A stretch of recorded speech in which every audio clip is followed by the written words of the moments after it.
À 3h13 du matin, vous avez vu un souffle à la morgue. Si le protocole dit « Attendez », que vous dit votre cœur? Vaut-il la peine de risquer toute votre carrière pour une seule vie?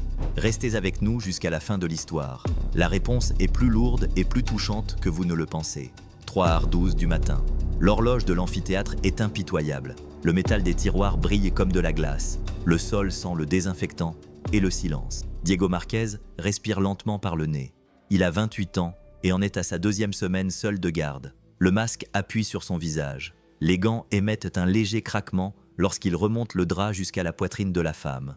L'air est si froid qu'il peut voir son propre souffle. Il regarde le dossier, vérifie le numéro, vérifie l'heure d'admission, prend quelques notes, écrit des lettres difficiles, déglutit. Le stylo frappe le métal 1, 2, 3 fois, s'arrête, main ferme, pense main ferme. Le dit doucement, juste pour s'entendre, rapproche la lumière, pointe le sternum. L'acier des instruments est parfaitement aligné, demandant à commencer. Le corps immobile, pâle, silencieux, Diego touche le sternum du bout des doigts, comme le protocole l'exige, d'un toucher léger, presque respectueux, presque demandant la permission. La pièce vibre d'un tel silence. Soudain, un petit bruit, presque rien. Un court souffle comme un gémissement étouffé. Ce n'est pas la climatisation, ce n'est pas l'esprit fatigué, c'est un souffle. Le drap se fige, tremble en une fine ligne, sa tête s'incline involontairement, comme si son oreille en savait plus que sa raison. La lumière frappe son visage et forme un halo pâle. Puis, très lentement, de la vapeur sort de sa bouche, un petit nuage blanc timide qui danse et disparaît. Diego ne sent plus ses jambes pendant 1 seconde. Son cœur bat dans son cou. Il murmure sans s'en rendre compte, entre étonnement et peur. Ce n'est pas possible. La phrase s'interrompt, rauque. Il cligne des yeux 1 fois, 2 fois. Son esprit tente d'expliquer. C'est peut-être un réflexe, c'est peut-être une coïncidence. Cela pourrait être l'air froid qui entre et sort, une sorte de truc du corps, mais ses yeux ne m'en ont pas. Il y a de la vapeur, il y a un souffle. Sa peau se hérisse sous sa robe. « Calme-toi », se dit-il, comme s'il pouvait calmer sa peur. L'horloge indique 3h13, 1 minute qui semble durer 1 heure. Diego approche son visage de la bouche sans la toucher. Il écoute le silence. Une autre respiration plus faible retentit, comme si quelqu'un de l'autre côté du mur demandait discrètement de l'aide. La vapeur réapparaît, un fil de vie perdu dans la pièce froide. Dieu lui échappe, presque sans voix. Il recule d'un demi-pas, sa taille heurtant le chariot métallique. Le bruit résonne, le choc lui revenant comme un avertissement. Tu es réveillé, tu es debout, tu es là. Ses mains tremblent légèrement. Il agrippe le coin de la table pour arrêter les tremblements. Le métal brûle de froid. Diego regarde le visage de la femme, ses cils collés, la peau bleue sur ses ongles, un grain de beauté près de sa lèvre, ses cheveux noirs rassemblés au hasard. Elle ne semble pas plus âgée que lui, si jeune, si calme. Il sent un poids dans sa poitrine, une chaleur étrangement humaine au milieu de cette pièce glaciale. Parle-moi, cela sort involontairement, doucement, presque avec honte. Si tu m'entends respirer, s'il te plaît. L'air ne répond pas immédiatement. Le bourdonnement de la lumière s'intensifie comme pour se moquer de lui. Diego ferme les yeux 1 seconde, comme pour vérifier qu'il ne rêve pas. Il ouvre les yeux. La pièce est la même. La femme est toujours là. Et pendant un instant, le monde se résume à un seul détail. Le petit miracle d'un filet de fumée qui s'obstine à s'élever dans le froid. Il ramène sa main vers son sternum et la touche plus fermement mais doucement, comme pour demander pardon avant d'établir le contact. Sa peau est toujours froide, mais quelque chose bouge à l'intérieur, très légèrement, comme un fil vibrant. Diego se mord la lèvre, sent le goût métallique du masque. Les mots sortent d'eux-mêmes, presque comme un secret. Non, non, ce n'est pas possible. Son corps veut courir, sa tête veut appeler quelqu'un, mais ses yeux sont rivés sur sa bouche, sur ce qui ressemble presque à un souffle, à de la vie. Tout le monde se tourne vers ce presque. Le temps s'engouffre dans un minuscule trou d'aiguille. Il sent son propre pouls dans ses doigts, fort, précipité, et dans l'autre corps, presque rien, mais cela existe. Diego prend une inspiration, stabilise ses pieds, cherche un appui. Le silence pèse sur ses épaules. Il sent le froid de la pièce, l'alcool, le fer des instruments. Il prend une profonde inspiration, mais l'air est lourd. Les cernes profonds sous ses yeux le trahissent. Il n'a pas bien dormi depuis des jours, depuis qu'il a commencé à travailler seul dans l'amphithéâtre. Le silence est devenu son ennemi. C'est comme si chaque bruit de métal, chaque pas qui résonne dans le couloir, lui rappelait qu'il est le dernier à toucher quelqu'un avant qu'il ne soit oublié. Sur la petite table à côté de lui, la tasse en polystyrène de café noir est déjà froide. Il prend la tasse, la regarde un instant, puis boit une gorgée. Le goût est amer, brûlé, comme si le café avait été préparé il y a plusieurs heures. Malgré tout, il le boit. L'amertume le tient éveillé. L'amertume le punit et, d'une certaine manière, l'apaise. Il sort son téléphone portable de la poche de son manteau. L'écran est fissuré dans un coin. Il le déverrouille avec son pouce et la première chose qui apparaît est une liste de chansons. Il en choisit une presque sans réfléchir. Sabor ami, un vieux boléro, une voix rauque, une guitare douce. La mélodie remplit la pièce d'un espace paisible. Le son est si doux qu'il ressemble à un simple soupir dans l'air. Mais il suffit à toucher un coin oublié en lui. « Chaque fois que je te le demande », murmure le chanteur Diego. Il ferme les yeux un instant. La musique semble arrêter le temps, faire disparaître la peur. Il sent son corps se détendre, ses mains cesser de trembler. « Un peu », murmure mon amour sans s'en rendre compte, reprenant une phrase de la chanson. Le téléphone portable vibre. C'est un ancien message vocal enregistré qu'il n'efface jamais, et le téléphone portable l'alerte toujours. Il n'appuie pas sur play, mais regarde l'écran. Le simple nom du contact lui fait mal. Camilla, hospitalisée. Il serre les mâchoires, prend une profonde inspiration et porte le téléphone à sa poitrine comme s'il voulait faire taire un cœur bruyant.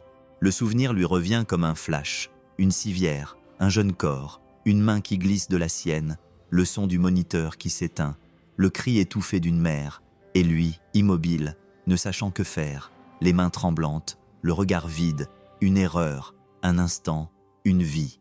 Il se lève, repousse la chaise avec son genou et traverse l'amphithéâtre, le bruit de ses chaussures résonnant sur le sol. « C'est fini », se dit Marquez d'une voix rauque. « C'est passé, mais cela n'est jamais passé. » Son regard revient sur le corps de la femme sur la table, celle-là même qui, quelques minutes auparavant, respirait encore un souffle impossible. Diego ravale sa peur, qui revient mais sous une forme différente, plus personnelle, plus intime. Il s'appuie sur la table, passe ses deux mains sur son visage, prend une profonde inspiration, ses mains tremblent encore. Il les regarde avec colère, comme si elles étaient coupables. « Lève-toi, s'il te plaît, lève-toi », supplie-t-il d'une voix faible, presque enfantine.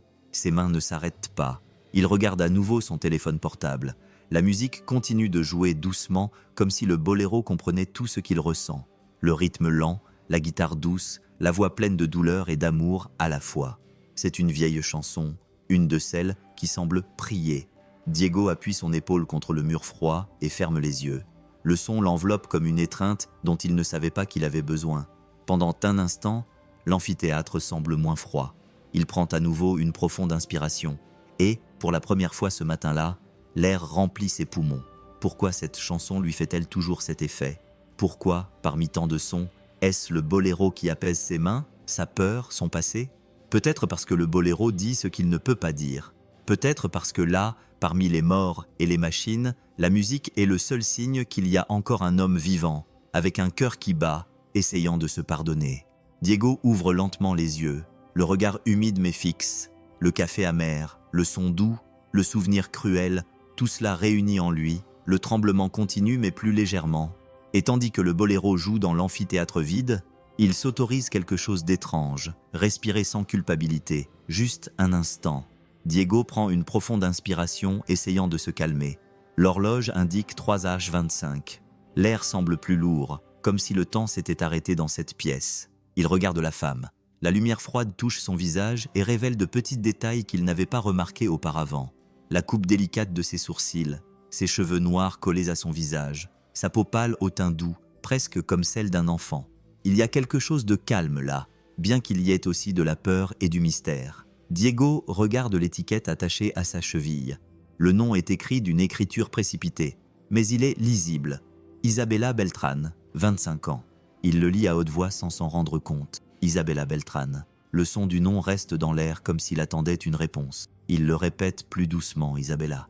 Quelque chose en lui se serre. Ce nom est beau, jeune, vivant. Et il est étrange de prononcer le nom de quelqu'un qui n'est officiellement plus là. Diego retourne le dossier médical posé sur la table et le lit attentivement. Femme, 25 ans, retrouvée inconsciente dans la rue sans signe de violence. Problème respiratoire, décès confirmé à 10h47. Aucun membre de la famille retrouvé. Il fronce les sourcils.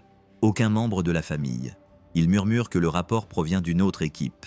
Tout semble avoir été fait à la hâte, sans soin, comme s'il s'agissait d'un corps parmi d'autres. Cela le dérange. Il prend le dossier et le relit. Il n'y a ni adresse, ni coordonnées, ni détails personnels, rien. Il pose le dossier sur la table et parle doucement, comme si elle pouvait l'entendre. Personne n'est venu te chercher, Isabella. Personne. Le silence lui répond. Diego prend le drap et le replie soigneusement sur sa poitrine. Il y a quelque chose dans la poche de son chemisier.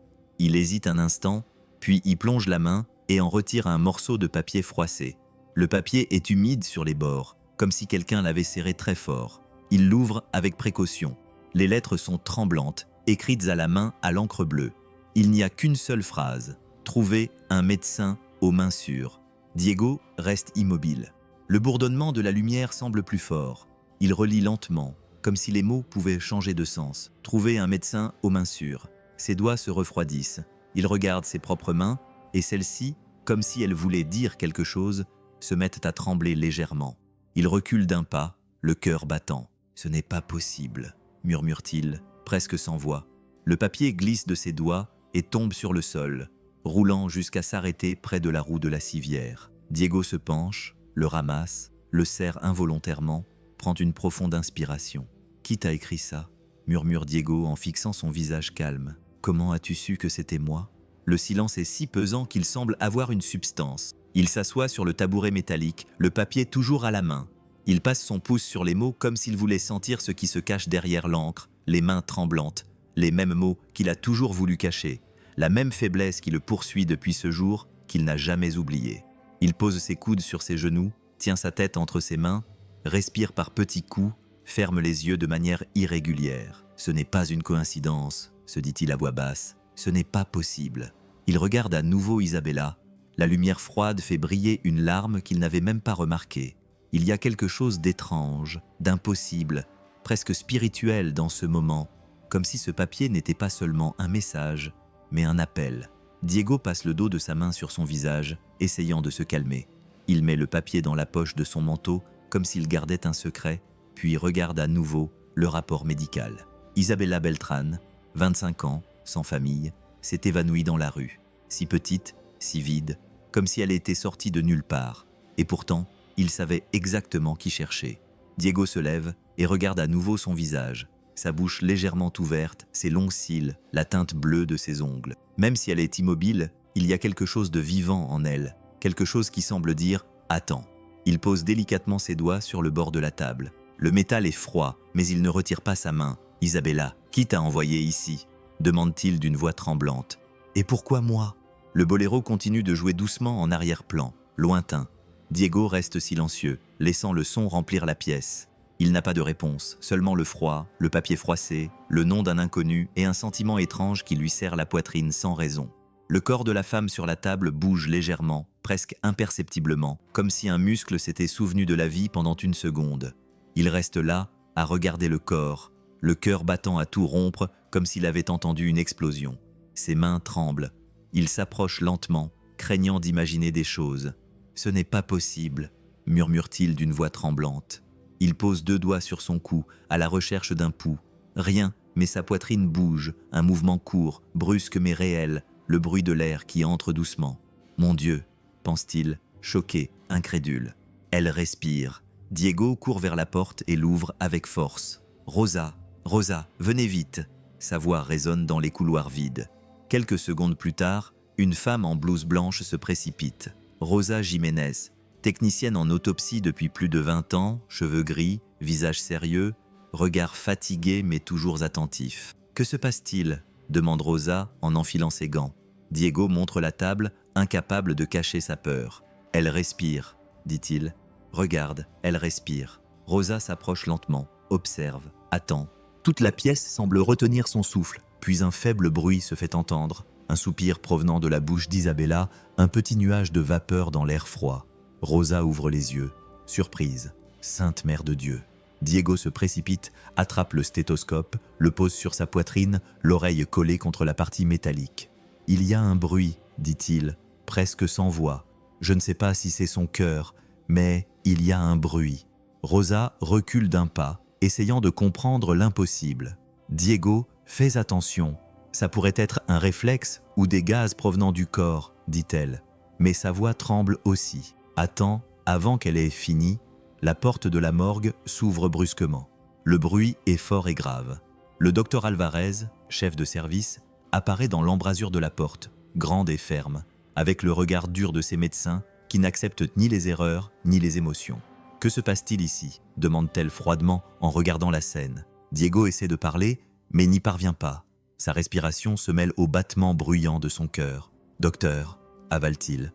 La patiente, je crois qu'elle est vivante. Alvarez s'avance, regarde le corps d'Isabella, puis la scie qui est toujours sur la table. Vivante, répète-t-elle d'un ton moqueur. Marqué, avez-vous la moindre idée de ce que vous dites? Rosa intervient. Je l'ai vu aussi, docteur. Sa poitrine bougeait. Alvarez soupire, agacé. Assez, ne nous lançons pas dans des fantasmes. Elle s'approche du corps. Il n'y a aucun signe de vie, mais à ce moment-là, un léger bruit sort de la bouche d'Isabella, un petit gémissement si faible qu'il ressemble à un murmure. Tous les trois restent immobiles. Alvarez fronce les sourcils. « Ce n'est pas possible », murmure-t-elle. Diego s'approche. Elle est vivante, je le sais, et il la regarde droit dans les yeux. « Nous avons besoin d'aide maintenant, docteur. » La chef tendue croise les bras. « Écoutez-moi attentivement, Marquez. Si vous touchez ce corps sans permission, vous êtes fini, compris ? Fini. » Rosa le regarde avec inquiétude. « Diego, réfléchis bien. » Mais il ne peut pas réfléchir. Il n'entend que ce faible son humain qui supplie de ne pas être oublié. La voix d'Isabella qui semble demander de l'aide sans mots. « Je ne peux pas la laisser mourir, » dit-il, et les mots tranchent l'air. Alvarez le regarde sérieusement pendant une seconde, puis lui tend un bloc de papier. « Si tu veux le faire, signe ici. Signe sans changer de ton, et tu en assumeras la responsabilité. Tout sera de ta faute. Le temps presse. » Diego sent le poids de la décision dans ses mains. Il regarde la feuille, puis la femme sur la table. Il sent son cœur battre si fort qu'il lui semble que le son vient de l'extérieur. Rosa s'approche et murmure. « Diego, pense à ta carrière. » Il secoue lentement la tête, les yeux remplis de larmes. « Je préfère perdre ma carrière plutôt que de perdre une autre vie. » Il attrape le stylo, la pointe touche le papier, ses mains tremblent tellement que la signature est bancale. Mais elle est là. Il signe. Alvarez le regarde un instant avec un mélange de colère et de respect, puis se retourne et part sans dire un mot. Rosa reste immobile et silencieuse. Diego serre le stylo fermement, prend une profonde inspiration et murmure pour lui-même. « Tremble, tremble autant que tu veux. Mais aujourd'hui, ils vont sauver quelqu'un. » Il enlève sa blouse, retrousse ses manches et s'approche d'Isabella. Les lumières clignotent, l'air est lourd, le monde semble s'être arrêté là-dedans, et pour la première fois depuis le début de la matinée, Diego n'a pas peur. Il a la foi que même au milieu de l'impossible, il y a encore des secondes qui changent tout. Isabella est là, entre le néant et la quasi-vie. Rosa serre le ballon embu à deux mains, ses doigts durs pressant la valve au rythme du compte. 1, 2, 3. Le bruit de l'air qui entre est le seul bruit vivant dans la pièce. Diego observe attentivement, le front en sueur, les yeux fixés sur sa bouche. Il sent son corps trembler entre la peur et l'espoir. « Continue, Rosa, » dit-il doucement. « N'arrête pas. » Rosa obéit. Le bruit se répète avec rythme. 4, 5, 6. L'air entre, sort, entre à nouveau. Et pendant un instant, rien ne se passe. Le moniteur ne réagit pas. Le silence semble se moquer d'eux. Diego se rapproche et pose sa main sur l'épaule figée d'Isabella. Ses doigts touchent sa peau froide, presque comme du verre. « Allez, Isabella, » murmure-t-il. « Respire avec moi, s'il te plaît. » Il a envie de pleurer, mais se retient. Sa gorge se serre pendant une seconde, puis un son doux rompt le silence, un gémissement court et rauque, presque comme un sanglot. Rosa ouvre grand les yeux. « Vous avez entendu ça ?» dit-elle, essoufflée. Diego se penche plus près. Le son se fait entendre à nouveau, un peu plus clair, rauque, mais il y a des mots, une voix très douce. « Maman !» Il reste immobile. Le mot résonne en lui comme un coup de tonnerre. « Maman !» Ce son fragile provenant des profondeurs d'un corps que personne ne croyait encore là. « Mon Dieu !» murmure-t-elle en couvrant sa bouche avec son gant. Diego ravale ses larmes et regarde ses mains, ses ongles bleus, presque violets, mais quelque chose d'étrange se produit. Les bouts tremblent, un léger mouvement comme s'ils essayaient d'attraper l'air. Rosa regarde ses ongles et les observe avec surprise. Ils tremblent. Diego approche son visage de la lumière. Le bleu de ses ongles brille comme s'il cachait un secret. Pourquoi sont-ils bleus ? Dit-il presque sans s'en rendre compte. Est-ce à cause du froid ou d'autre chose ? Rosa ne répond pas. Elle continue simplement à presser le ballon en but. 1, 2, 3. Le bruit de la respiration artificielle se mêle au battement rapide du cœur de Diego. Il sent tout son corps vibrer. Isabella émet un autre son, plus long cette fois. Ce n'est pas un mot, c'est un souffle. Mais il y a un rythme, il y a un effort. Diego ferme les yeux, son cœur bat fort, puis, sans réfléchir, sans le prévoir, il fait quelque chose qu'il n'a jamais fait auparavant. Il commence à chanter lentement, timidement, mais il chante. Avec toi, j'ai appris qu'il existe des émotions nouvelles et meilleures. Le boléro sort tremblant, rauque, timide, mais le son est chaud, humain. La mélodie se mêle au bourdonnement de l'air et à la respiration forcée de Rosa. Elle le regarde avec surprise. « Diego, qu'est-ce que tu fais ?» demande-t-elle en pressant le ballon en but. Il ne répond pas. Il continue à chanter, les yeux remplis de larmes, la voix brisée. « J'ai appris que la semaine compte plus de 7 jours. » Isabella, toujours le visage tourné sur le côté, bouge les lèvres. C'est un geste petit mais clair. Sa bouche bouge au rythme de la musique, suivant une syllabe perdue, un son doux. Diego s'arrête de chanter pendant 1 seconde, effrayé. Il la regarde. « Tu l'as entendu ?» Elle a suivi la chanson. Rosa secoue la tête, incrédule. « Depuis quand on chante à la morgue ?» dit Marquez avec un rire nerveux. Il baisse les yeux, triste. « Je ne sais pas », répond-il, presque dans un murmure. « Je pense que ça m'est venu comme ça. » Le bruit de l'air entrant dans ses poumons se mêle à la musique. Un petit miracle commence à se produire là, au milieu du froid, de la peur et de la solitude. Le temps semble s'être arrêté. Il n'y a que 3 êtres vivants dans cette pièce. La voix de Diego, l'air entrant et sortant du ballon en boue, et le souffle fragile d'Isabella qui revient lentement, pas à pas, du bord du néant. Rosa observe en silence. Une larme s'échappe de sous son masque. Diego continue, maintenant plus doucement, presque dans un murmure. « Avec toi, j'ai appris à voir la lumière de l'autre côté de la lune. » Et tandis qu'il chante, son corps réagit. Un doigt bouge. Sa poitrine se soulève un peu plus. Un nouveau soupir naît. L'horloge indique 4h15 du matin. La pièce est baignée d'une lumière froide qui semble ne jamais s'éteindre. Le son du ballon en but reste régulier dans la main de Rosa, qui change soigneusement le rythme. Diego, en sueur et fatigué, ne quitte pas Isabella des yeux. Sa poitrine se soulève et s'abaisse de manière irrégulière, mais elle est vivante, vivante. La porte de la morgue s'ouvre brusquement. Le docteur Alvarez entre précipitamment, son téléphone portable collé à l'oreille, le visage tendu, ses talons résonnant bruyamment et brisant le fragile silence qui régnait dans la pièce. « Oui, monsieur.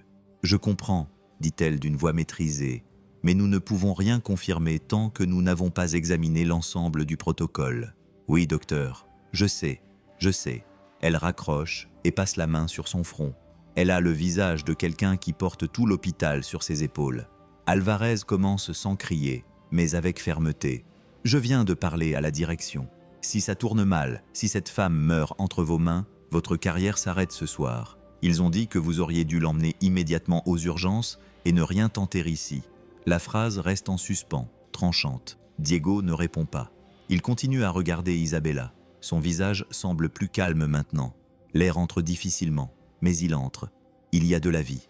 Il y a une chance. Rosa essaie de dire quelque chose, la voix tremblante. « Docteur, la fille respire vraiment. Regardez, regardez bien. » Alvarez se penche un peu et regarde la poitrine d'Isabella. Le doux bruit de sa respiration résonne sur les murs. Elle bouge la tête. « Je ne nie pas ce que je vois, Rosa. Mais si cela s'ébruite, si quelqu'un apprend que vous avez commencé la réanimation sans autorisation… » Elle regarde Diego. « Personne ne vous protégera, Diego. Personne. » Diego entend tout, mais ne cesse de regarder Isabella. Il y a quelque chose en elle qui le retient, qui lui fait oublier qui il est.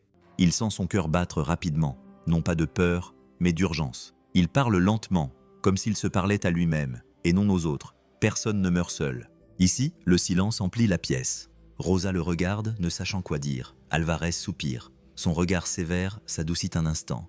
La voix de Marquez est maintenant plus douce. « Tu joues avec le feu. » Il passe sa main sur son visage, couvert de larmes et de sueur. « Alors je brûlerai, » répond-il fermement, presque dans un murmure, mais je ne la laisserai pas seule. Alvarez le regarde pendant 1 seconde, mais il y a maintenant quelque chose de différent dans ses yeux, un mélange de colère et de respect. Il expire, regarde Rosa et dit « Si tu veux le faire, fais-le bien. ne laisse personne le découvrir, et il ferme la porte derrière lui. Le bruit de la porte résonne dans la poitrine de Diego. Il sent le poids de sa décision peser lourdement sur lui. Sa main tremble encore, mais avec cette même main, il prend celle d'Isabella. « Nous sommes avec toi », dit-il doucement. « Ne pars pas. » Rosa le regarde, émue. L'air sent l'alcool et l'espoir. Diego dit, presque dans un murmure, « Tu devrais te reposer. » Elle secoue la tête. « Non, » dit-elle fermement. « Je reste. » Il comprend. L'horloge tourne, minute après minute. La nuit dehors semble interminable. Les lumières clignotent doucement. Le bruit du ballon en but, la respiration d'Isabella, le murmure fatigué de Diego, tout se fond en une seule mélodie. Il s'assoit sur la chaise à côté de la table, le regard fixé sur elle. La lumière blanche se reflète sur son visage, révélant des traits doux et un calme presque impossible. Diego ajuste les draps sur son corps comme s'il couvrait quelqu'un qui dort, et non une patiente entre la vie et la mort. « L'aube approche », dit-il si doucement qu'on l'entend à peine. « Tiens bon encore un peu, oui. » Le petit matin avance lentement. L'horloge indique presque 5 heures. Dehors, le soleil ne se montre toujours pas. L'amphithéâtre est silencieux. Seul le bruit de l'oxygène et le léger bourdonnement des machines improvisées se font entendre. Diego reste assis à côté d'Isabella, le regard fatigué mais fixe. Rosa s'appuie sur la table, soupire et passe la main sur son visage. « J'ai besoin d'un café », murmure-t-elle en ouvrant le sac qu'elle avait laissé dans un coin. « Je ne sais plus si je suis éveillée ou si je rêve. » Elle s'approche, arrange ses cheveux et regarde la table. Le corps d'Isabella semble maintenant plus calme. Sa poitrine se soulève et s'abaisse lentement. Son visage est paisible. Ses lèvres reprennent des couleurs. Rosa observe, émue. « C'est un miracle », dit-elle à voix basse. Diego ne répond pas. Il observe simplement, le visage partagé entre la foi et la surprise. Rosa vérifie ses affaires et dit, en essayant de garder une voix calme, « Peut-être découvrirons-nous qui est cette jeune femme. » Rosa hoche la tête et se dirige vers l'armoire métallique où ils ont laissé le sac qui accompagnait le corps. C'est un sac simple, en tissu clair, sale et couvert de poussière, avec une fermeture éclair à moitié cassée. Elle le pose sur la table et commence à le fouiller minutieusement. « Voyons voir », dit-elle en sortant lentement son contenu. Un mouchoir, un rouge à lèvres, un ticket de métro. Elle s'arrête et prend une petite clé en fer ancienne attachée à un ruban bleu délavé. Le chiffre 13 est gravé sur le corps de la clé. Rosa fronce les sourcils. « 13 », répète-t-elle. « Qu'est-ce que cela peut bien être ?» Diego s'approche et prend la clé entre ses doigts. Le métal est froid. Le ruban bleu bouge légèrement dans l'air sous l'effet du ventilateur. « On dirait une clé de casier ou une clé de débarras », dit-elle doucement, en observant les détails. « Mais pourquoi la garder avec tant de soin, Rosa ?» Elle la tourne dans tous les sens et remarque que le ruban est noué avec un double nœud, comme si quelqu'un voulait s'assurer qu'il ne se détacherait jamais. « Ce ruban, commente-t-elle avec un sourire triste, c'est un ruban de fille. Ma fille les utilisait dans ses cahiers. » Elle soupire, laisse la clé sur la table et retourne vers le sac. Dans une poche intérieure, elle trouve un morceau de papier plié. C'est un reçu jauni, presque déchiré sur les bords. Elle le déplie soigneusement et le nom imprimé en haut attire son attention. Hôpital général de Tlalpan.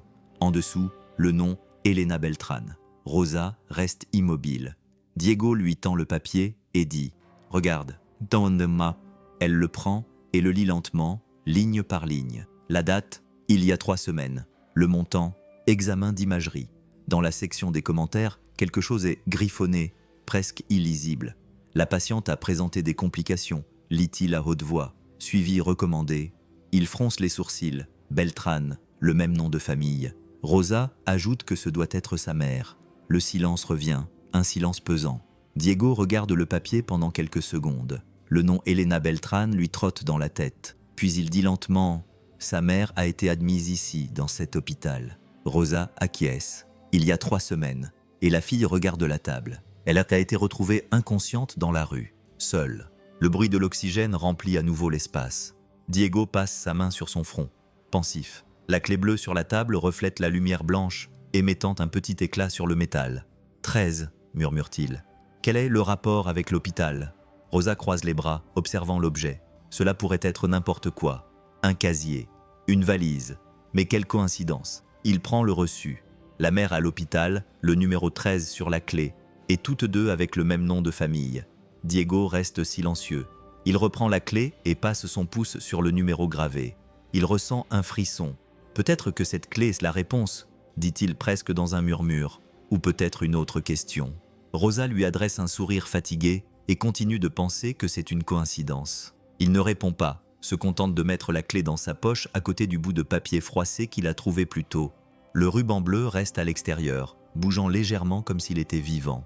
Il ne répond pas et met simplement la clé dans la poche de sa robe de chambre, à côté du papier froissé qu'il a trouvé plus tôt.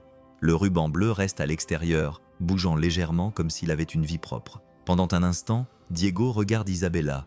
Elle dort, le visage paisible et la respiration douce. « Qui es-tu, Isabella Beltrán ?»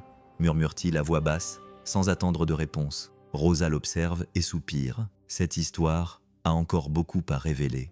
Diego détourne le regard vers la petite fenêtre où une faible lumière commence à poindre. L'aube se lève lentement. La nuit la plus longue de sa vie touche à sa fin, mais quelque chose lui dit que le véritable mystère ne fait que commencer. Le ruban bleu bouge dans sa poche. Le reçu jauni est toujours ouvert sur la table. Et le chiffre 13 y reste silencieux, comme une question qui n'a toujours pas de réponse. Le matin se lève sans couleur. Le ciel au-dessus de la ville de Los Angeles est recouvert d'un épais brouillard gris qui semble réticent à se dissiper. Les rues sont encore humides de la bruine matinale. L'air sent le diesel et le pain frais des boulangeries qui ouvrent déjà. Diego marche les mains dans les poches de sa robe de chambre, ses yeux fatigués, essayant de comprendre ce qui l'a amené là. À ses côtés, Rosa porte un dossier contenant des papiers et une photo imprimée d'Isabella. Le visage de la jeune femme est encore pâle sur l'image et semble les regarder. « C'est ici », dit Rosa en montrant un coin de la rue República de Cuba, dans le centre-ville. Le rapport indique qu'ils l'ont trouvé allongé juste ici, près du kiosque. Diego regarde l'endroit. C'est une simple place avec des bancs usés et un arbre tordu au centre. Le sol porte encore des traces de terre humide et de feuilles. Il s'accroupit et touche le sol comme s'il s'attendait à sentir quelque chose. « C'est étrange de penser qu'elle est tombée ici », murmure Rosa pour elle-même. Elle soupire. « La ville engloutit des gens comme ça tous les jours, Diego. Personne ne voit un vieil homme s'approcher, poussant un chariot rempli d'instruments de musique. Il porte un vieux chapeau et a une moustache grise qui couvre la moitié de son visage. Le bruit métallique d'une guitare qui bouge dans la charrette attire leur attention. « Don Tonio, dit Rosa avec un sourire, la dame du snack-bar a dit qu'il jouait ici le soir de l'accident. Diego se lève, allons lui parler. Le vieil homme arrête la charrette et enlève son chapeau en signe de salut. « Bonjour, docteur, dit-il gentiment. Nous nous revoyons, hein ?» Rosa sourit. « Bonjour, d'Antonio. Nous cherchons des informations sur une fille. » Elle lui montre la photo d'Isabella. L'homme fronce les sourcils. Il s'approche et prend le papier avec précaution, comme s'il avait peur de le déchirer. Le silence dure quelques secondes, puis il dit lentement « Oui, oui, je me souviens d'elle. » Sa voix est rauque mais assurée. Elle chantait ici avec sa mère. Elles étaient toujours ensemble, vous savez. Elle avait une très belle voix. Diego et Rosa se regardent. « Avec sa mère », répète Diego. « Comment s'appelait-elle » Le vieil homme réfléchit un instant, les yeux fixés au sol. « Elena, oui, Elena Beltrán. Elle venait toujours chanter le dimanche. Elle jouait de la guitare et la fille chantait en chœur. Les gens s'arrêtaient pour les écouter. Il sourit, les yeux pleins de souvenirs. Même les policiers s'arrêtaient. « Écoutez », Rosa fait un pas en avant, excitée. « Don Tonio, que l'heure est-il arrivée ?» L'homme pousse un long soupir. Madame Elena est tombée malade soudainement et a cessé de venir. La jeune fille s'arrête et regarde à nouveau la photo. Je l'ai vue seule, il y a quelques semaines. Elle chantait doucement, comme si elle ne voulait pas que quelqu'un l'entende. Elle semblait perdue. Diego sent une boule dans sa gorge. Depuis combien de temps Madame Elena est-elle décédée? D'Antonio baisse les yeux. 3 semaines. La réponse sort lentement, lourdement. Ils l'ont enterrée à San Lorenzo. Le bruit de la circulation remplit à nouveau le silence. Diego baisse la tête et Rosa serre le papier contre elle. 3 semaines, répète Diego, presque pour lui-même. D'Antonio continue. La dernière fois que j'ai vu la jeune fille, elle était ici, juste là où vous êtes. Elle était debout et regardait le ciel. Je me suis approché d'elle et lui ai demandé si elle allait bien. Elle m'a simplement répondu « Il m'attend ». Diego sent un frisson lui parcourir l'échine. Elle murmure « Oh mon Dieu, ta mère ». Le vieil homme ajuste son chapeau. La voix brisée, il raconte que sa mère lui parle dans ses rêves, qu'ils seront bientôt réunis. Le silence devient plus pesant. Le bruit des klaxons au loin semble très lointain. Rosa déglutit. Elle devait être désespérée. D'Antonio, lentement. La mort d'une mère n'est pas quelque chose dont on se remet, docteur. Elle regarde Diego, mais cette fille avait une tristesse qui n'était pas seulement de la tristesse. C'était comme si son âme pesait lourdement sur elle. Diego prend une profonde inspiration, ne sachant pas quoi dire. Il regarde à nouveau le sol, à l'endroit même où elle s'est évanouie.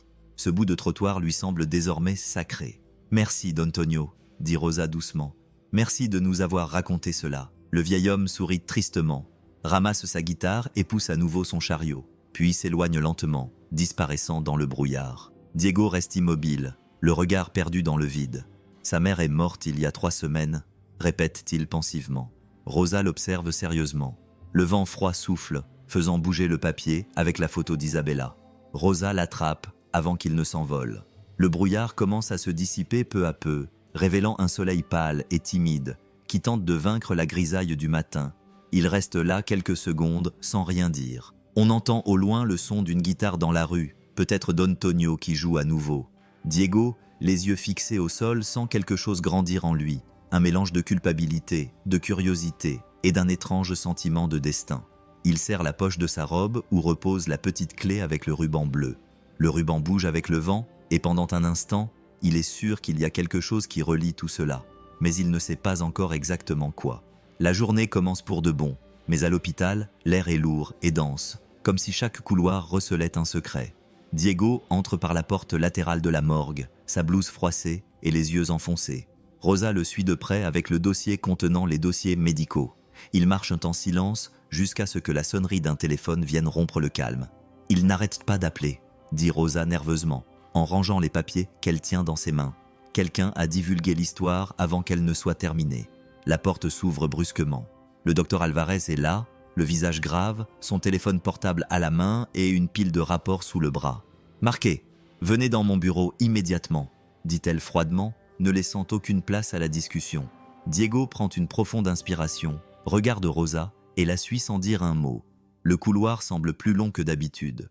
Le bruit de leurs pas résonne alors qu'ils atteignent le bureau du directeur. 2 autres médecins chuchotent à l'extérieur. L'un d'eux tient un journal local dont le titre en gros caractères annonce « Scandale à l'hôpital municipal de Los Angeles. Autopsie pratiquée sur une femme vivante. » Diego sent son estomac se nouiller. À l'intérieur du bureau, l'atmosphère est tendue. Alvarez ferme la porte avec un clic sonore et jette son téléphone portable sur la table. « Vous savez ce que vous avez fait » dit-elle d'une voix contenue. « Les médias en parlent déjà partout. On m'appelle du ministère. Ils nous demandent si nous sommes fous. » Diego tente de répondre, mais elle lève la main. « Ne dites rien. Respirez profondément.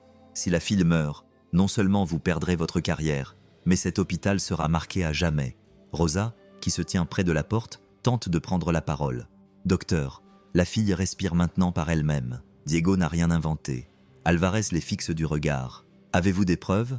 Un rapport médical? Un témoin? Quelque chose qui nous évitera le scandale ?» Le silence tombe comme une pierre. Diego passe désespérément la main dans ses cheveux. Il n'y a toujours pas de rapport. Il essaie de rester calme, mais ce n'était pas une erreur, je le sais. Alvarez s'approche de lui avec un regard déterminé. « Alors, vous devrez le prouver. » Il prend un dossier sur la table et le pousse vers lui. « Vous avez 24 heures, Marquez. Si vous ne m'apportez pas de preuves irréfutables, je vous suspendrai. » Il reste immobile, fixant le dossier, sentant le temps lui filer entre les doigts. « 24 heures, répète-t-il à voix basse, et pas une minute de plus. Elle retourne s'asseoir. « Allez-y, Rosa. » Elle l'attrape par le bras et l'entraîne dans le couloir. Le bruit des journalistes et des infirmières est presque insupportable. Caméra, flash, microphone, une voix crie « Docteur Marquez, est-il vrai que vous avez failli pratiquer une autopsie sur une femme vivante ?» Diego baisse la tête et tente de passer, mais un autre journaliste se dresse devant lui. « Que ressentez-vous à être surnommé le docteur des morts qui respire ?» Rosa pousse l'homme de l'épaule. « Laissez-le travailler. » Il traverse la foule jusqu'à l'ascenseur. Les portes se referment et le silence revient.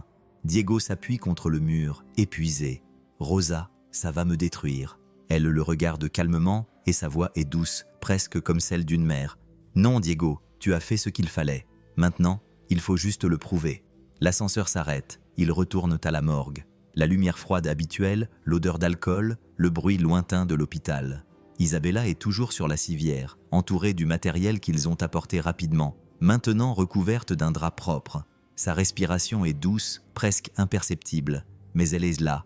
Ils ont décidé de ne pas la déplacer de peur que son corps ne subisse un choc. Rosa ajuste le drap et regarde les pieds de la jeune fille. « C'est étrange », dit-elle en fronçant les sourcils. Une des baskets est détachée. Elle s'approche, touche la semelle intérieure et sent quelque chose de dur sous le tissu. « Attendez, il y a quelque chose là-dedans. » Diego se penche. « Quoi, Rosa ?» Elle retire délicatement la basket, la retourne et voit une enveloppe collée à l'intérieur de la semelle intérieure, maintenue en place par du ruban adhésif. Elle est froissée, sale, mais intacte. « Mon Dieu !» dit-elle doucement. « Qui cacherait une lettre dans une chaussure ?» Elle déchire délicatement le ruban adhésif, ouvre l'enveloppe et trouve à l'intérieur une feuille de papier pliée plusieurs fois. L'écriture est simple, ferme, féminine. Rosa commence à lire à haute voix, la voix tremblante. « Si vous lisez ceci, c'est que j'ai échoué. Prenez soin de ma Isabella. » Elena s'arrête et regarde Diego. Il sent un frisson lui parcourir l'échine. Elena murmure le même nom que celui qui figure sur le reçu. Rosa continue d'une voix encore plus tremblante. « Et cherchez le casier 13. » Silence. Diego prend le papier et le lit lui-même. Les mots tremblent entre ses mains. « Casier 13 » répète-t-il d'un air perdu. Il secoue la tête, confus et ému. Confus et ému. Sa mère savait. Elle savait que quelque chose allait se passer. Diego plie soigneusement le papier et le met dans sa poche avec la clé à ruban bleu. Son regard se pose sur Isabella, qui reste immobile. « Elle leur a demandé de prendre soin de sa fille, dit-il doucement. Alors c'est ce que je vais faire. » Rosa le regarde sans rien dire. Des larmes coulent sur ses joues. La lumière froide de la morgue se reflète sur l'enveloppe déchirée, écrite de la main ferme d'une mère qui voyait sa fin approcher. Pendant un instant, le silence à l'intérieur est différent. Ce n'est plus le silence de la mort, mais le silence d'une promesse qui vient de naître. La journée s'étire à nouveau. La lumière froide de la morgue est toujours allumée, mais le silence est différent. Rosa est assise sur un banc, les yeux baissés, tenant la lettre d'Elena dans ses mains. Diego fait les 100 pas, les épaules affaissées et les mains cachées dans ses poches. On entend au loin le bruit de pas dans le couloir, comme si le monde s'était arrêté à l'intérieur. Il passe devant la table où repose Isabella, reliée à un équipement d'urgence. Son visage semble paisible, sa poitrine se soulève et s'abaisse lentement. C'était presque invisible. Diego s'arrête et la regarde pendant quelques secondes. Il prend d'une profonde inspiration. « Tu sais, Rosa » commence-t-il à voix basse, « cela fait longtemps que je n'ai parlé de cela à personne. » Elle lève les yeux. « Quoi ?» Il hésite, passe sa main sur son visage, comme s'il luttait encore contre quelque chose en lui, puis s'appuie contre le mur froid, regarde le plafond et parle lentement, en essayant de ne pas pleurer. « C'était pendant mon internat, » dit-il après une pause. « J'étais encore interne, tu sais. Il y avait une patiente, une jeune fille de 15 ans. Je me souviens encore de son nom, Camilla. » Rosa écoute en silence, sentant le poids de ses mots. « Elle avait un problème cardiaque, » poursuit-il, « rien qui ne puisse être réparé. C'était une opération simple, du moins c'est ce qu'il disait. Je suivais le cas, j'assistais le chirurgien. C'était ma première opération importante. Je tremblais, mais je pensais que c'était normal. » Il laisse échapper un rire faible et silencieux qui s'éteint rapidement. Pendant l'opération, la machine s'est mise à biper. Elle a fait un arrêt cardiaque et tout le monde s'est mis à courir et à crier des ordres. Je suis resté immobile, Rosa, immobile. Mes mains ne bougeaient plus. J'ai regardé sa poitrine et je ne pouvais rien faire. Sa voix se brise. Il reste silencieux pendant un moment, les poings serrés, les yeux fixés sur le sol. Le chirurgien m'a crié « Serrez, Marquez, serrez !» Mais je n'y arrivais pas. Il déglutit. Elle est morte là. Et j'ai simplement laissé tomber l'instrument lorsque le moniteur a émis un bip. Rosa se lève lentement et se dirige vers lui. Son regard est ferme, mais plein de compassion. Diego continue de parler comme s'il avait besoin de tout déballer. Après cela, personne n'a eu besoin de me dire quoi que ce soit. Je me suis puni moi-même. Sa voix est rauque. J'ai commencé à éviter les patients, toute urgence. Je cherchais toujours une excuse pour ne pas être seul. Je ne voulais m'occuper que de ceux qui... Il regarde Isabella, ceux qui ne respiraient plus. Le silence revient. Rosa se tient devant lui, la lettre à la main. « C'est donc pour ça, » dit-elle doucement. « C'est pour ça que tes mains tremblent. » Diego acquiesce sans la regarder. À partir de ce jour-là, Rosa, à partir de ce jour-là, elles n'ont plus jamais cessé de trembler. Elle fait un pas en avant, pose la lettre sur la table et lui touche le bras. « Mais aujourd'hui, » dit-elle fermement, « aujourd'hui, tu n'as pas gelé. » Il lève le visage, les yeux remplis de larmes. « Comment m'as-tu entendu ?» Parle lentement, avec un regard fixe. Je suis à cette table. Tu as vu quelqu'un mourir à nouveau, mais cette fois, tu ne t'es pas arrêté. » Il essaie de sourire, mais son visage se décompose. « Je ne pouvais pas laisser cela se reproduire. » Rosa le regarde pendant quelques secondes en silence. « Parfois, Dieu nous impose la même souffrance, » dit-elle d'une voix tremblante, « non pas pour nous punir, mais pour nous guérir. » Diego ferme les yeux et une larme coule. « Guérir » répète-t-il dans un murmure. « Je ne sais pas si j'en suis encore capable. » Rosa sourit légèrement. « Bien sûr que tu en es capable, car aujourd'hui, tes mains ont tremblé, Diego. Mais même si elles ont tremblé, elles ont sauvé une vie. » L'air semble épais. Il regarde ses propres mains, désormais immobiles et fermes, posées sur la table. La respiration d'Isabella en arrière-plan rythme le silence, comme pour lui rappeler qu'il n'a pas échoué cette fois-ci. Non. Rosa prend la lettre, la plie soigneusement et la pose sur la table à côté de la clé avec le ruban bleu. « Peut-être que ces deux-là, » dit-elle en regardant la lettre et la fillette, « sont venus ici pour te le rappeler. » Diego ne dit rien. Il prend juste une profonde inspiration, sèche ses yeux et regarde à nouveau Isabella. Son visage semble calme, presque comme si elle souriait, et pendant un instant, il sent que la vieille culpabilité qu'il portait depuis si longtemps commence enfin à s'estomper. Rosa s'éloigne silencieusement, le laissant seul avec le doux bruit de sa respiration et la paix de quelqu'un qui, bien que tremblant, a enfin trouvé le courage de ne pas se figer. Le couloir de l'hôpital général de Tlalpan sent le désinfectant et le café froid. La lumière blanche est désagréable pour les yeux. Diego marche silencieusement, la clé bleue cachée dans son poing fermé. Rosa marche à ses côtés, serrant le dossier contre sa poitrine comme si elle transportait quelque chose de fragile. « C'est par là. Si sa mère était là, cela pourrait être une clé pour les casiers de l'hôpital, » dit-elle en montrant les casiers métalliques dans l'ancien vestiaire. Les casiers se trouvent au fond. Les portes grincent. C'est un endroit simple, aux murs écaillés. Les rangées de fer sont numérotées avec de la peinture usée. Les numéros sont toujours dans l'ordre. Certains sont tordus, d'autres rayés. 9, 10, 11, 12, 13, murmure Diego en s'arrêtant devant. Le 13 est à moitié effacé, mais on peut encore voir des traces de rouille sur la serrure. Diego passe son doigt sur le numéro, sentant le métal froid sur sa peau. Rosa retient son souffle, comme si ouvrir ce casier revenait à ouvrir un coffre. « Prêt ?»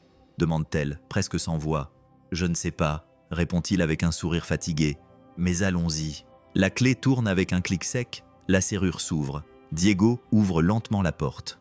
Une odeur de papier stocké et de poussière fine s'en échappe.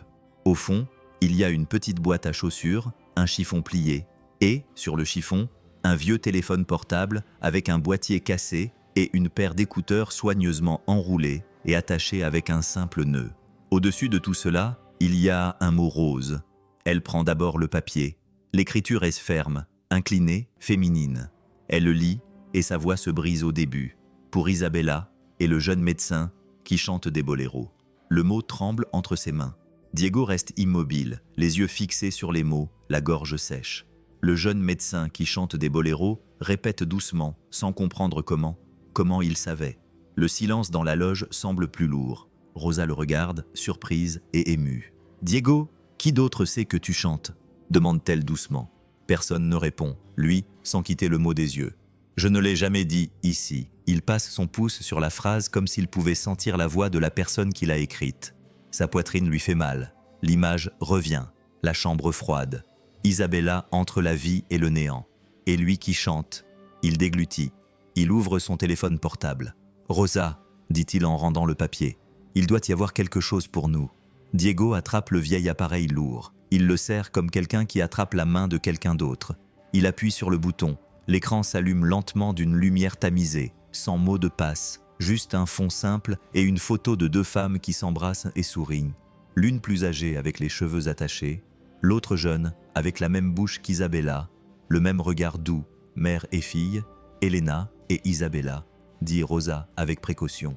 Une icône clignote à l'écran, messages vocaux. Diego la touche et une liste de courts fichiers audio avec des dates apparaît. Ses doigts tremblent. Il choisit le premier. La voix qui en sort est douce, fatiguée, mais très affectueuse. « Ma chère fille, si tu m'écoutes, n'aie pas peur. Je suis à l'hôpital. Je me sens un peu fatigué, mais je suis là. » Diego ferme les yeux. C'est une voix qui enveloppe Rosa. Elle met un casque, mais l'enlève rapidement, comme si elle voulait écouter de tout son corps. Il met le téléphone en mode haut-parleur pour que le son remplisse la loge. Fichier audio suivant. Je suis allé à la brigade de Pershing Square aujourd'hui. Ils jouaient de la musique dans la file d'attente. J'ai vu un jeune médecin chanter un boléro tout en soignant un homme. Il chantait doucement, comme s'il avait peur, mais ses mains, bien que tremblantes, étaient tendres. Diego retient son souffle. Son regard est perdu. Rosa le regarde lentement. « Pershing Square ?» dit-elle, surprise. « Tu étais là-bas ?» Il hoche la tête, se souvenant de la voix. À peine un soupir, un geste volontaire, un week-end il y a quelques semaines. « J'ai chanté pour calmer un vieil homme qui pleurait. Je n'y ai même pas réfléchi, j'ai juste chanté. » Rosa sourit, les yeux remplis de larmes. Puis, elle t'a vu. Diego diffuse un autre extrait audio, la même voix, plus faible mais ferme. « Ma chère fille, si je pars avant cela, écoute attentivement. Cherche le médecin qui chante. Je l'ai vu de mes propres yeux. Il a peur, mais il est bon. Je l'ai senti. Diego prendra soin de toi. » Rosa se couvre la bouche de la main. Diego baisse la tête, retenant ses larmes. La pièce semble rétrécir. Le ruban bleu sur la clé effleure son poignet comme un rappel. Un autre extrait audio. « Si je n'arrive pas à temps, laisse ceci dans le casier 13. Tes affaires seront là. Et si le destin est clément, le jeune médecin le trouvera. Fais-moi confiance, fais-moi confiance. » Il tombe sur le sol comme une larme. Diego passe sa main sur son visage. Il n'y a aucun moyen de cacher la voix d'Elena. Elle brise toute défense. « Encore un ?» demande Rosa doucement. Diego le lit. Le son est plus faible, comme si elle l'avait enregistré allongé la nuit. « Isabella, ma fille, si tu es seule, chante doucement. Chante celle que tu aimes. Je l'ai apprise avec toi, et si tu entends quelqu'un la chanter doucement sans le vouloir, c'est lui. » Diego referme sa main sur le téléphone portable. Le boléro, la même chanson qu'il a chantée sans y penser, le même morceau, sa peau se hérisse. La question revient, grande, simple, impossible. Comment a-t-il su? Personne ne répond, seulement le silence, le son faible du couloir et la présence de cette mère dans sa voix enregistrée, comme si elle était là avec eux. Rosa s'appuie sur le casier à côté, cherchant de la force. Elle a tout planifié, dit-elle avec un sourire triste. Elle a laissé le chemin, la clé, le numéro, les messages. Et toi, Diego? Il ne peut pas parler. Il passe à la dernière vidéo de la liste. La voix d'Elena est maintenant presque un murmure, mais toujours douce. Si le jeune médecin entend ceci, merci. Je ne vous connais pas, mais je vous ai vu quand vous chantiez. Vos mains ont cessé de trembler. N'oublie pas. Tu as peur, mais tu es bon. Prends soin de ma fille comme si c'était la tienne. Et toi, ma petite fille, prends soin de lui aussi. L'enregistrement se termine dans un silence doux qui fait mal et apaise à la fois. Diego pose son front sur la porte du casier 13, prend une profonde inspiration et laisse couler ses larmes sans honte. Elena murmure avec gratitude et culpabilité. « Je t'ai entendu, Rosa. » Elle s'approche et pose fermement sa main sur son épaule. « Elle t'a fait confiance avant que tu ne te fasses confiance toi-même. » Diego ouvre lentement les yeux, range soigneusement le téléphone portable, enroule les écouteurs, plie le mot, et le ruban bleu de la clé reste entre ses doigts, désormais chaud. « Prenons-le, » dit-elle d'une voix rauque. « Tout cela est à elle, et c'est tout ce que nous avons. » Il se fermant la porte du casier sans la verrouiller. Le numéro 13 reste là, les fixant comme un œil qui connaît déjà l'histoire. Alors qu'il s'éloigne, le bruit de l'hôpital revient. Brancard, pas, voix, mais en eux, une seule chose continue de battre. La certitude de cette voix simple qui a traversé les murs, les couloirs et la peur. Il cherche le médecin qui chante. Il a peur, mais il est bon. Diego marche silencieusement aux côtés de Rosa. Il porte son téléphone portable sur sa poitrine comme s'il portait un cœur emprunté. La lumière du soir pénètre par la fenêtre étroite de la chambre et se répand sur le sol, mêlant ombres et calme. Le bruit des machines est constant, un rythme doux presque semblable à un battement de cœur. Diego est assis à côté du lit, le regard fixé sur Isabella, qui dort toujours. Son visage a maintenant pris des couleurs, sa poitrine se soulève et s'abaisse plus fortement. Il prend une profonde inspiration, fatigué mais apaisé. Rosa apparaît à la porte, une tasse de café à la main. « Tenez, docteur, vous n'avez pas dormi depuis 2 jours, dit-elle d'un ton à la fois tendre et réprobateur. « Tenez, docteur, vous n'avez pas dormi depuis 2 jours, dit-elle d'un ton à la fois tendre et réprobateur. Il prend la tasse, boit une gorgée et grimace. « Il est froid, et je suis trop vieille pour réchauffer le café d'un homme têtu, répond-elle avec un sourire en coin. Ils rient tous les deux doucement pendant un bref instant, jusqu'à ce qu'un gémissement rompe le silence. Isabella bouge, Un petit mouvement, mais plein de vie. Ses paupières tremblent. Son corps essaie de se souvenir de son poids. Diego se lève d'un bond, le cœur battant à tout rompre. « Rosa, regarde ça !» dit-il en s'approchant attentivement. Isabella prend une profonde inspiration, tourne la tête et ouvre lentement les yeux. Ses longs cils clignent, essayant de comprendre où elle se trouve. « Calme-toi, calme-toi !» dit Diego doucement, penché sur elle. « Tout va bien. Tu es en sécurité. Tu es à l'hôpital. » Ses yeux, encore confus, bougent rapidement. « Où suis-je » Sa voix est faible et rauque. « À l'hôpital de Tlalpan », répond-il dans un espagnol calme. « Je suis le docteur Marquez. Vous avez eu un accident ? Oui, mais vous allez bien maintenant. » Elle fronce les sourcils, sa respiration s'accélère. Ma mère demande à voix basse. Diego hésite un instant et regarde Rosa, qui baisse les yeux tristement. Il ne répond pas. La douleur dans les yeux d'Isabella est comme un coup de poing. Elle essaie de s'asseoir, mais son corps ne répond pas. « Hé, doucement !» dit-il en soutenant son épaule. « Ne vous fatiguez pas, c'est encore trop tôt. » Elle respire avec difficulté. Son regard, auparavant perdu, change maintenant. Elle devient tendue de peur. « Où est-ce Vargas ?» demande-t-elle soudainement. Le ton de la peur transperce l'air. Diego s'éloigne, un peu confus. « Vargas ? Qui est Vargas ?» Isabella agrippe les draps de ses mains, les yeux remplis de larmes. « Il nous suivait. Ma mère devait de l'argent pour des études. Il a dit que si nous ne payions pas, il allait... » Sa voix se brise. « Il allait nous faire du mal. » Rosa pose sa main sur son bras. « Calme-toi, ma fille. Personne ne te touchera ici. » Mais Isabella secoue désespérément la tête. « Non, tu ne comprends pas. Il sait tout. Il sait où nous vivions. Il connaît mon nom. » Elle regarde autour d'elle comme si elle s'attendait à le voir sortir d'un coin. « Je ne veux pas qu'il vienne ici. » Diego s'approche et lui prend la main. « Écoute, » dit Diego fermement. « Personne n'entre ici sans mon autorisation. Compris ? Tu es en sécurité. » Elle le regarde, les yeux remplis de larmes, comme si elle voulait le croire, mais avait encore peur. Et s'il vient, Diego lui serre la main plus fort. Alors il devra passer par moi. Les mots sont simples mais vrais. Rosa observe en silence, avec un mélange de fierté et d'inquiétude. Isabella pleure doucement, à la fois de soulagement et de peur. « Ma mère voulait juste que je guérisse, » dit-elle entre deux sanglots. « Nous avons fait tout ce que nous pouvions pour payer ses études, mais lui, il n'a pas de cœur. » Diego sent une boule dans sa gorge. Son visage est couvert de larmes, sa voix est brisée. Il essuie son visage avec un mouchoir, aussi délicatement que s'il touchait du verre. « C'est fini maintenant, » dit-il doucement. « Personne ne te fera plus de mal, je te le promets. » Elle ferme les yeux, prend une profonde inspiration et, pour la première fois, se détend. Rosa s'approche, ajuste le drap et soupire. Elle a vraiment peur, Diego. Peur des vivants, pas de la mort. Il regarde le sol un instant, pensif, puis la regarde à nouveau. C'est donc cette peur que nous allons devoir affronter. Rosa hoche la tête. Le silence revient dans la pièce. La lumière du soir pénètre par les interstices de la fenêtre et forme des traînées lumineuses sur le drap. Isabella s'est rendormie, épuisée mais plus calme. Diego reste là, assis, à la regarder.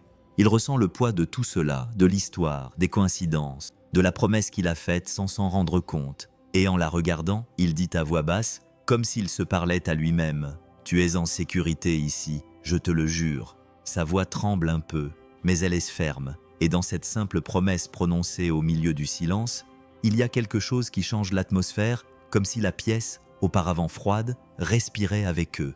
La nuit tombe lourdement sur la ville de Los Angeles. Le ciel est nuageux, le vent souffle fort dans les couloirs et tout l'hôpital semble trembler à chaque coup de tonnerre à l'extérieur. L'orage envoie des éclairs qui font vibrer les fenêtres. À l'intérieur, le générateur émet un étrange bourdonnement grave, comme s'il avait lui aussi peur. Diego est assis à côté du lit d'Isabella. Le bruit des machines est le seul signe que tout est encore sous contrôle. Rosa lit quelques notes dans un coin, essayant de cacher sa fatigue, mais ses yeux sont déjà à moitié fermés. L'horloge indique presque 2 heures du matin. Soudain, il y a un clic, puis un autre, puis l'obscurité. L'hôpital est plongé dans un silence inquiétant. Les lumières clignotent 1 ou 2 fois, puis s'éteignent. Rosa appelle Diego en levant les yeux. « Rosa, j'ai déjà vu la lumière », répond-il en touchant tout dans l'obscurité. Tout le système est certainement en panne. Les machines émettent des bruits angoissants. Les câbles vibrent jusqu'à ce qu'un bref son alerte le VIP. Bip, bip, puis plus rien. Le moniteur s'éteint. « Non !» Diego court vers la prise électrique, presse les câbles, rien ne fonctionne. Le seul bruit maintenant est celui de la pluie qui frappe la vitre. Puis il entend un autre bruit, un bruit qui le transperce. Isabella essaie de respirer et n'y parvient pas. L'air entre à moitié. Un sifflement aigu et rauque emplit la pièce. Elle est en crise. Rosa crie, essayant de trouver quelque chose avec ses mains. Le respirateur s'est éteint. Diego court vers le placard, attrape le manuel en bout, le même qu'avant. Ses mains tremblent, mais il se force à agir rapidement. Il tire le tube, le connecte et commence à pomper. 1, 2, 3 mouvements. La poitrine d'Isabella se soulève un peu, mais le bruit de l'air est faible. « De la lumière ?» demande-t-il. « J'ai besoin de lumière, Rosa. » Elle attrape son téléphone portable et allume la lampe torche, mais la lumière est faible et vacillante. À chaque éclair, la pièce s'illumine pendant 1 seconde, puis replonge dans l'obscurité. Le visage d'Isabella est très pâle, ses lèvres virent au violet. Diego sent son cœur battre à tout rompre. Sa respiration est courte et saccadée. Sa poitrine s'affaisse dans le désespoir. « Allez, Isabella, respire », murmure-t-il, essayant de suivre le rythme de chaque compression. La sueur coule sur son visage. Le bruit de la pluie s'intensifie. Elle ne parvient pas à respirer à nouveau. Sa poitrine bouge à peine. Diego dit « Rosa », la voix tremblante, « dépêche-toi, s'il te plaît ». Il sent la peur le brûler de l'intérieur. L'image de l'adolescente qu'il a perdue à l'internat lui revient à l'esprit, claire et douloureuse. Le son du moniteur qui s'éteint à nouveau. Tout son corps veut s'arrêter. Ses mains se raidissent, la peur s'installe, mais il ferme les yeux, prend une profonde inspiration et se dit doucement « Pas aujourd'hui ». Un éclair illumine la pièce, et pendant un instant, son visage brille de sueur et de larmes. Il saisit fermement le ballon en but et commence à le presser au rythme de sa propre respiration et, sans réfléchir, chante doucement entre les compressions. « Avec toi, j'ai appris qu'il existe des émotions nouvelles et meilleures. » Sa voix est faible et tremblante, mais c'est de la musique, c'est l'âme. Rosa l'observe et le son de ses pleurs se mêle à la chanson. La lampe torche bouge dans sa main, la lumière danse sur les murs. Chaque mot que Diego chante semble pousser l'air dans Isabella. Il continue à chanter à travers ses larmes. « J'ai appris que la semaine a plus de 7 jours. » La poitrine d'Isabella commence à réagir. Un petit mouvement rose retient les pleurs. Presque sans respirer, Diego continue à murmurer. Elle le suit. Il serre à nouveau le ballon en bout, en synchronisation avec le rythme de la chanson. Le bruit de la tempête à l'extérieur fait partie de la musique, un chœur de tonnerre et de foi. Mais soudain, l'air manque. Isabella pousse un gémissement rauque. Son corps se cambre et le tube sort. Diego sent la panique revenir. Il essaie de le remettre en place, mais ses mains tremblent. « Non, non, non », murmure-t-il, les yeux remplis de larmes. « Pas maintenant ». Le souvenir de la fille de l'internat lui revient clairement. La voix du chirurgien qui crie, le bruit du moniteur qui s'éteint. Son corps tout entier se fige à nouveau pendant 1 seconde. Tout s'arrête. Rosa comprend. Il crie « Diego, regarde-moi, n'arrête pas maintenant ». Il la regarde, prend une profonde inspiration et dit doucement « Pas aujourd'hui », puis revient de toutes ses forces. Il serre le ballon en but plus fermement, se synchronise avec son cœur et chante plus fort. « Avec toi, j'ai appris à voir la lumière de l'autre côté de la lune. » L'air entre dans sa poitrine, monte, descend, remonte, puis, dans un moment qui semble éternel, Isabella agrippe fermement la manche de sa blouse. Diego s'arrête. Sa main est chaude. Elle l'agrippe comme s'il revenait d'un endroit lointain. Il respire, murmure d'une voix brisée. L'air entre enfin complètement. Le son doux d'un vrai soupir remplit la pièce. Sa poitrine se soulève à nouveau fermement. Rosa laisse échapper un sanglot bruyant. La lampe de poche tombe sur le sol, mais reste allumée. Sa lumière tourbillonnant au plafond.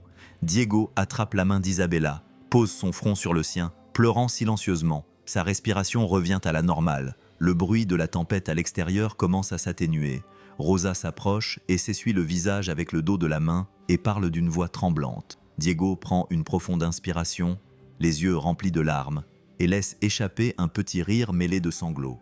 Aujourd'hui, il ne répète pas avec un soupir de soulagement. Aujourd'hui, la lumière ne s'éteint pas. Le courant revient soudainement. Tout l'hôpital s'illumine. Le moniteur clignote. Le bip retentit à nouveau, fort et régulier. Diego regarde l'écran, puis la jeune femme, et sent sa poitrine s'alléger. Dehors, la pluie commence à s'arrêter. Rosa s'agenouillait dans un coin, épuisée, pleurant doucement. Diego continue de tenir la main d'Isabella, sentant la chaleur revenir sur sa peau. Au milieu de cette pièce lumineuse, on entend encore le son du boléro, doux et vrai, comme si la vie elle-même était revenue, chantant. Le petit matin est calme. La tempête est passée et l'hôpital semble être un endroit différent, silencieux, presque paisible. La lumière jaune du couloir pénètre par la porte entr'ouverte et dessine un rectangle de calme sur le sol.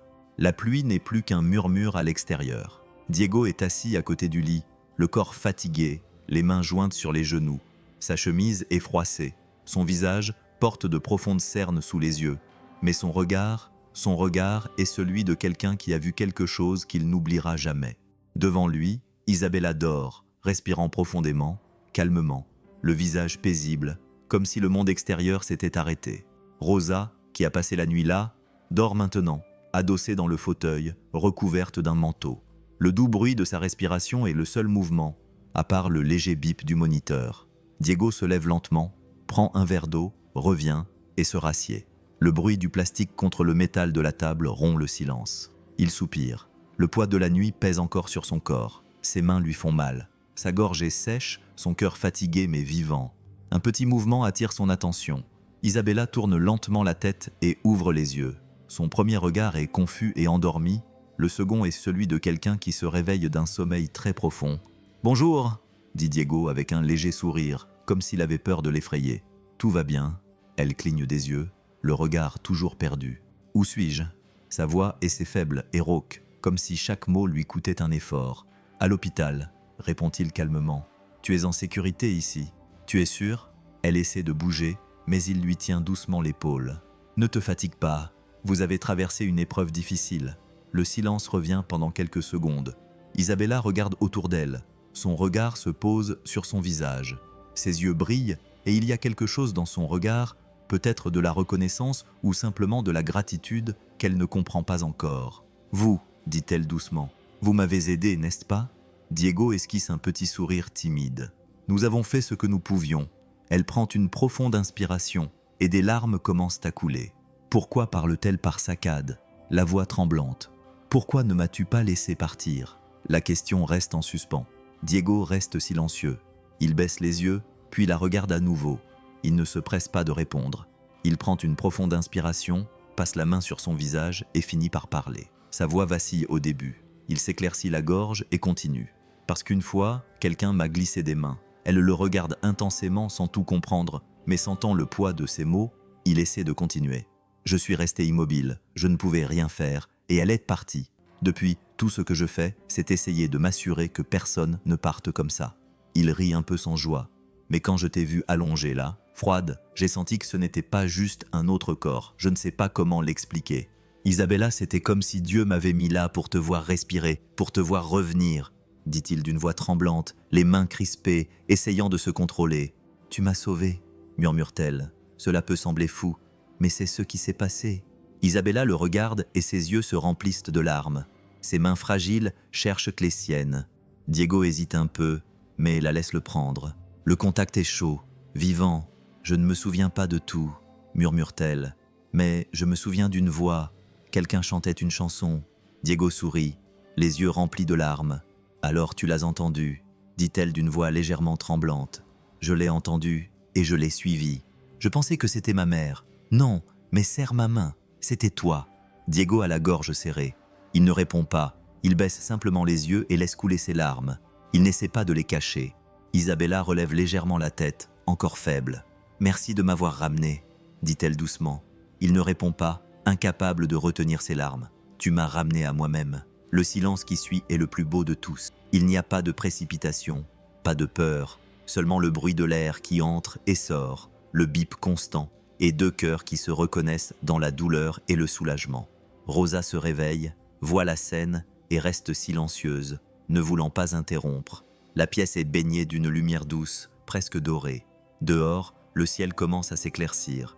Isabella sèche ses larmes du bout des doigts. « Je ne sais pas ce que je vais faire de ma vie maintenant », dit-elle sincèrement. Diego secoue la tête. « Moi non plus. Je sais ce que je vais faire de la mienne. » Ils rient ensemble, un rire calme, fatigué mais sincère, le rire de ceux qui ont survécu. « Mais aujourd'hui, dit-il en la regardant, aujourd'hui, tu es en vie, et cela suffit. » Les larmes reviennent, et il les laisse couler sans honte, sans se cacher. Dehors, le premier rayon de soleil traverse la vitre et les illumine. Cette douce lumière touche le visage de Diego et se reflète dans les yeux d'Isabella. Pendant un instant, aucun des deux ne dit rien. Ils respirent simplement. Ils ressentent simplement. Car en ce matin calme, après tant d'obscurité, il n'y a plus ni mort ni culpabilité. Seulement le miracle silencieux de deux cœurs qui ont décidé de rester. La journée commence lentement. Le ciel au-dessus de Los Angeles est peint de rose et d'or. Une douce aube après des jours de tempête. La terrasse de l'hôpital est petite, avec quelques chaises en fer et l'odeur du café qui monte de la cafétéria en contrebas. L'air est encore froid, mais il ne fait plus mal. C'est un froid qui réveille, qui purifie. Isabella est debout, appuyée contre la balustrade, enveloppée dans une couverture légère que Rosa lui a apportée. Ses cheveux détachés bougent au gré du vent. Diego arrive lentement avec 2 tasses de café. Il lui en tend une et lui sourit. « Il n'y a pas de sucre, mais c'est chaud, alors ça va », répond-elle avec un petit sourire. Pendant un instant, ils contemplent tous deux l'horizon. La ville commence à s'éveiller en contrebas, parmi les voitures et les stands de café. Une douce mélodie s'élève dans l'air. Une guitare, une voix rauque, des notes qui dansent avec le vent. Diego la reconnaît immédiatement. « C'est Don Tonio », dit-il en souriant. Il joue ici, tous les jours. Isabella ferme les yeux, écoutant le son. Il lui semble pur, sincère. C'est la même chanson que d'habitude, le même boléro qu'elle a entendu pour la première fois cette nuit-là, entre la vie et la mort.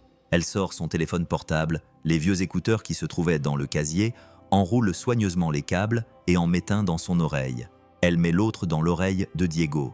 Le geste est simple, intime. « Il y a quelque chose que je voudrais que tu écoutes avec moi », dit-elle d'une voix douce. Diego hoche la tête avec curiosité. Elle appuie sur le bouton « Play ». La voix qu'elle entend est douce, fatiguée, pleine d'amour. « Si tu trouves le médecin du boléro, fais-lui confiance. Il prendra soin de toi et tu prendras soin de lui. » Isabella ne peut retenir ses larmes. Elles coulent lentement, mais ne font pas mal. Diego écoute, immobile, les yeux brillants. La voix d'Elena remplit l'espace entre eux, et c'est comme si le monde entier s'était arrêté pour écouter. L'amour ne s'accompagne pas toujours de fleurs. Parfois, il s'accompagne de peur, de tremblements, mais il vient quand même. Fais confiance. L'enregistrement se termine. Seul le bruit du vent et la guitare lointaine de Don Tonio subsistent. Isabella prend une profonde inspiration et s'essuie le visage avec le dos de la main. « Elle savait tout », dit-elle avec un rire tremblant. « Elle a toujours su. » Diego la regarde, les yeux brillants dans la lumière de l'aube. « Ta mère était incroyable. Elle l'était, » répond-elle doucement, « mais je pense qu'elle est toujours là. » Il reste silencieux, écoutant la guitare jouer en contrebas.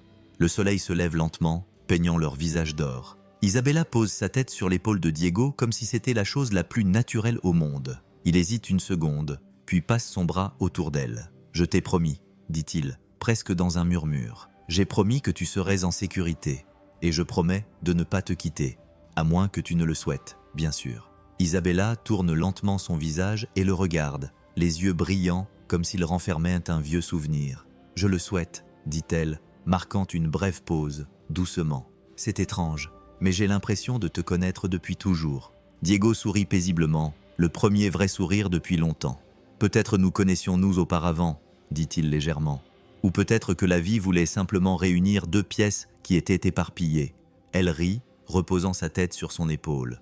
Le son de la guitare en bas change de rythme, entrant dans un boléro lent que le vent leur apporte. Aucun des deux ne dit rien d'autre. Ce n'est pas nécessaire.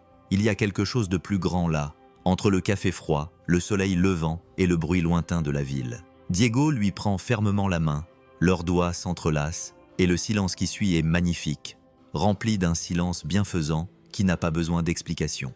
La guitare de Don Tonio continue de jouer et chaque note semble dire ce qu'ils ne savent toujours pas dire. Isabella ferme les yeux, prend une profonde inspiration et murmure « Merci de ne pas m'avoir laissé partir. » Diego lui serre la main. « Merci d'être revenu. » Et là, entre le lever du soleil et le souvenir d'une mère qui croyait à l'impossible, quelque chose de nouveau naît, doux, fragile, mais réel. Un amour qui arrive lentement, sans avertissement, sans grande promesse. Un amour né de la douleur, mais qui s'épanouit dans la foi. Et alors que le soleil se lève, peignant le ciel de rose et d'orange, ils restent ensemble en silence, sentant que d'une manière ou d'une autre, toute cette douleur commence enfin à avoir un sens. Le matin est clair et calme, et l'air de la ville de Los Angeles a cette odeur mêlée de pain frais et d'asphalte chaud. L'hôpital commence tout juste à s'éveiller, mais Diego et Isabella marchent déjà dans le couloir silencieux. Il porte la même robe de chambre froissée que ces derniers jours, mais il marche désormais d'un pas léger, comme si chaque pas avait une nouvelle signification. Isabella, encore un peu pâle, porte un chemisier simple, les cheveux détachés, et arbore un sourire discret qui, bien que petit, illumine l'espace. Lorsqu'ils atteignent la sortie, le portier se contente de hocher la tête. Diego lui tient la porte pour qu'elle passe, et le vent froid de la rue les accueille. « Attention à la marche !» dit-il d'une voix basse et protectrice. « Je sais », répond-elle avec un sourire. « Je ne suis plus aussi fragile. » Il sourit aussi, mais les yeux encore humides. Elle sent le poids léger de la clé 13 attachée au ruban bleu dans sa poche. Pendant un instant, elle s'arrête, tient l'objet entre ses doigts et le regarde. Le ruban bouge dans le vent, reflétant la lumière du soleil. Isabella réalise, cette clé est pour le casier, n'est-ce pas? Celui de ma mère. Mais si... Oh.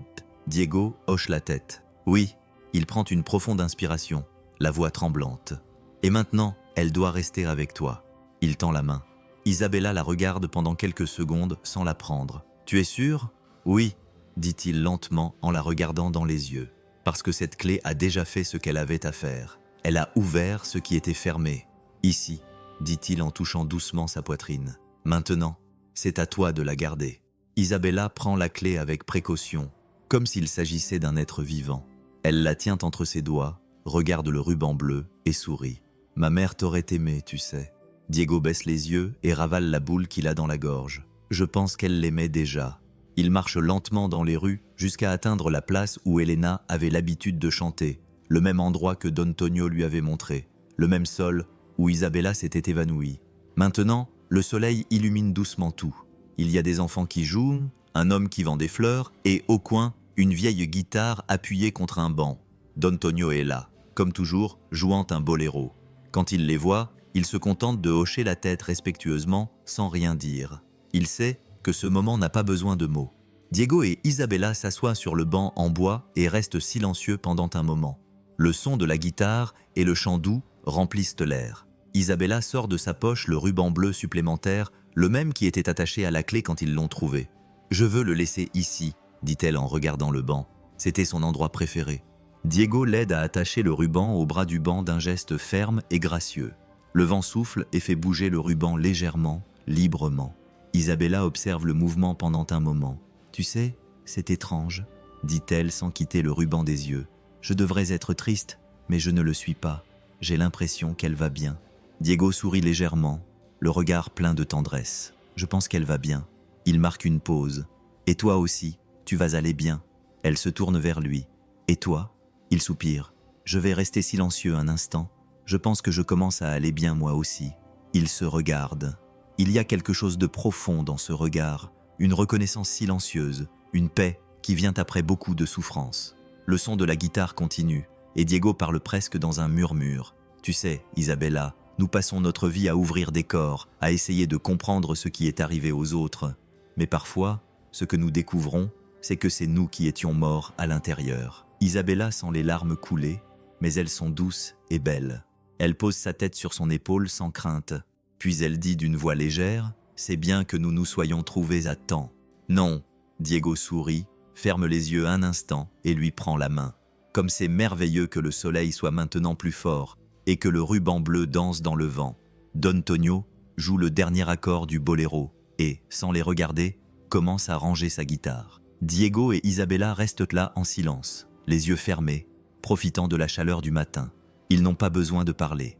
Leur silence est rempli d'amour, d'adieu et de gratitude. Si cette histoire vous a touché, écrivez. Qui aimeriez-vous ramener à la vie aujourd'hui? Dans les commentaires et abonnez-vous. Restez à l'écoute pour la prochaine vidéo qui présentera des choses que vous n'avez jamais entendues auparavant. Merci d'avoir regardé jusqu'ici.